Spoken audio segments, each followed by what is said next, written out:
pain or anxiety to others. And the first principle of a devotee is not to cause anxiety or not to cause suffering to anyone, any living creature. That's why we don't eat meat, for example. Well, not only that, but Lord Krishna won't accept meat offerings. He only accepts offerings in the mode of goodness. And meat is in the mode of passion and ignorance, so we don't accept. See, if one becomes a devotee, he automatically develops all these good qualities. He automatically becomes kind-hearted, very knowledgeable, expert in so many things. Like we're training all our devotees in music and dancing and drama and scriptures and logic and computers, and they're automatically getting a very good education. There's no need for them to go to university, no need for them to learn all these material things. They're learning everything, but they're learning it in relation to devotional service, because Krishna includes everything. We use computers, we use technology, we use music, we use arts, we use philosophy, all the modern technology and everything, but in relation with Krishna. So that's the key. If we want to get out of this suffering in this material world, all we have to do is take what we've already got, what we're already doing, our existing position. We don't have to leave everything and go to the forest and sit on a mountaintop and meditate. That's completely unpractical. Only a few people can do that. Even in India, it's very rare that someone can just leave everything and go sit in a cave. It's a tough life. Have you ever tried it? Probably not. It's difficult. So the practical way to approach God is to simply take whatever you've got and offer it in His service. Well, what's the obstacle? What's the difficulty?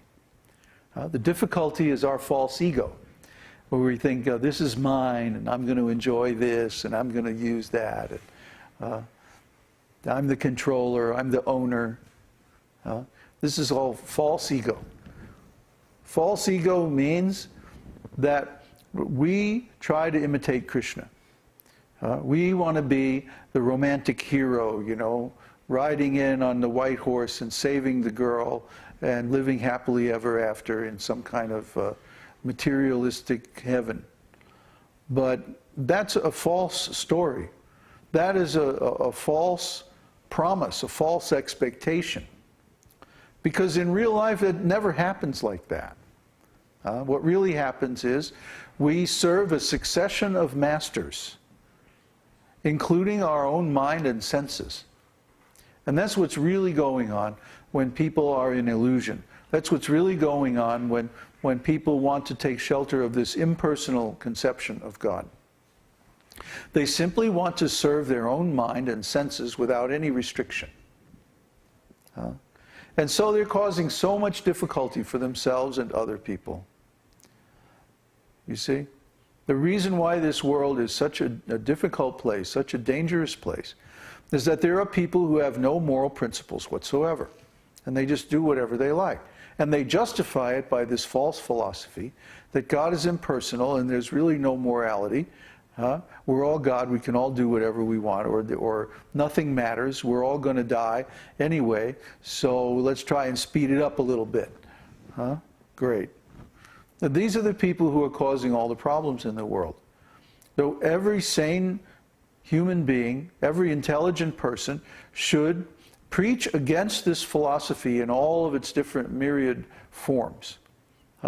It's all pervasive in materialism. You find it in the schools, you find it even in the churches. This impersonal philosophy that God is not a person. Or if He is a person, He's very far away. It has nothing to do with our lives. We have to make up our own ideas and how to live life as a human being. No, no. They have intentionally suppressed this Vedic knowledge so that they can make up their own knowledge, so-called knowledge, about how to live life as a human being.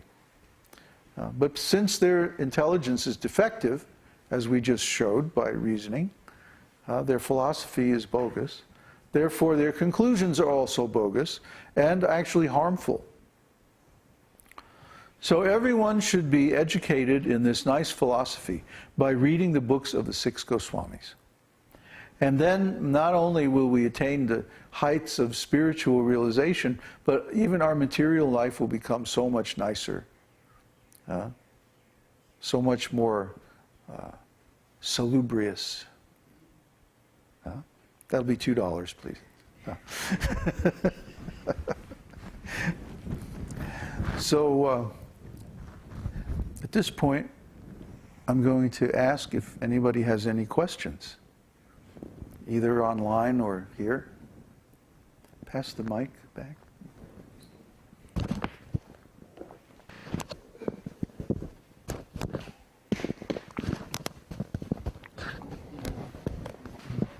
Hare Krishna. Okay. Question from Tiago. Hare Krishna, please accept my humble obeisances. Babaji, what is so special in this period of time, in Brahma's day, that both Krishna and Lord Chaitanya appeared in a time span of 5,000 years, and they won't appear again in 4.3 billion years?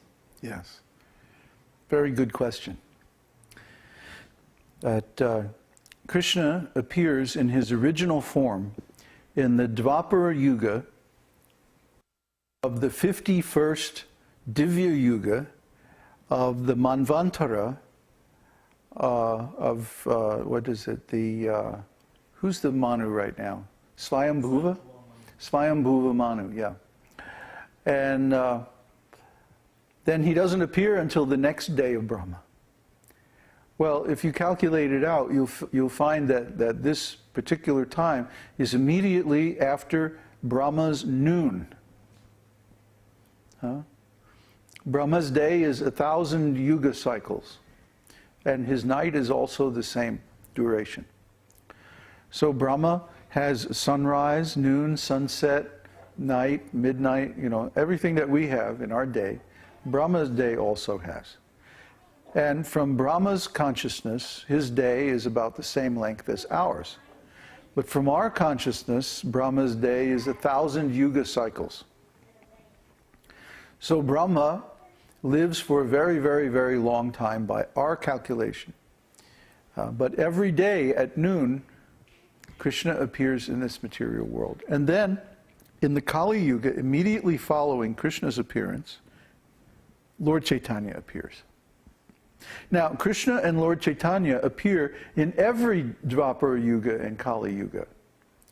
But what's special about this particular Dvapara and Kali Yuga is that Krishna displays his Vrindavan pastimes, and Lord Chaitanya displays his Mahabhava pastimes, his Antya Lila.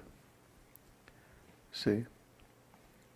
There's a difference between a Leela avatar or a Yuga avatar. A Yuga avatar simply comes in to establish the Yuga, and especially to give the Yuga Dharma, the practice of self-realization for that particular age. So Krishna does that in Dwapara Yuga, and Lord Chaitanya does it in Kali Yuga. He appears as Yuga avatar. And this is every Yuga. Every Yuga, there's an incarnation who gives the Dharma. Because Dharma cannot be given by anybody except God. Sakshadhi dharmat bhagavat pranitam. That the activities and the thoughts and feelings and instructions especially of the Lord are the source of Dharma. This is how we get religious principles. Whatever God likes, that's Dharma. See, whatever God desires, whatever God does, that's Dharma. He shows the example. So, in most Kali Yugas, Lord Chaitanya comes and he gives the Yuga Dharma of chanting the holy name. But he does not display the extremely confidential pastimes of relishing Radharani's bhava, Mahabhava. You have to know Lord Chaitanya's pastimes to understand this.